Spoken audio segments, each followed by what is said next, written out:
What if you dropped a great white into a Cretaceous ocean? Could it rule the place? You open your eyes, and your first thought isn't fear. It's that the water is hot. The sea feels wrong too. You were supposed to be in a modern ocean, surrounded by fish, seals, and sea lions. But now, you've been dropped into the late Cretaceous western interior, a seaway that splits North America right down the middle. No seagulls overhead, no humans on the shore, just giant fish, plesiosaurs, and ancient sharks, and the real king on top. The mosasaur. You're barely over 3 feet long. Not the great white that rams boats in movies. Just a newborn little thing. But a great white, from birth, gets no protection from its parents. The moment you're born, you swim off alone. You find your own food, and you have to dodge getting eaten yourself. Day 1, you almost don't make it. You just enter the shallows. The sand on the bottom suddenly shifts. You think it's a rock. The next second, a long snout snaps out of the sand. It's a young ancient croc. It misses you. Only scrapes a patch of skin off your side. The pain makes you thrash your tail. You bolt into deep water, but deep water isn't safe either. A pack of fish is chasing smaller fish, built like swimming knives. The school knocks you all over the place. You want to fight back,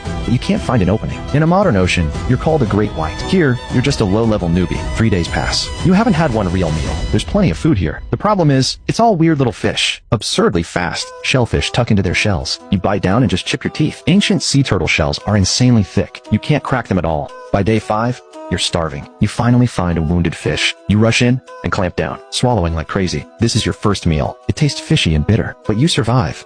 A month later, you start figuring out how things work here. The Cretaceous ocean isn't about who has the most teeth. It's about size, speed, and position, and not exposing yourself in the wrong water layer. You learn to hug the edges of the reef. You learn to strike when the school panics. You learn that when you smell blood, you don't rush in first. Because here, blood isn't dinner time. It's more like a dinner bell. Everybody can hear it. 6 months pass. You grow to over 6 feet. The first time you see an ancient shark, it's bigger than you, thicker body, colder eyes. You rush in and take a test bite. Before you even touch it, it whips around.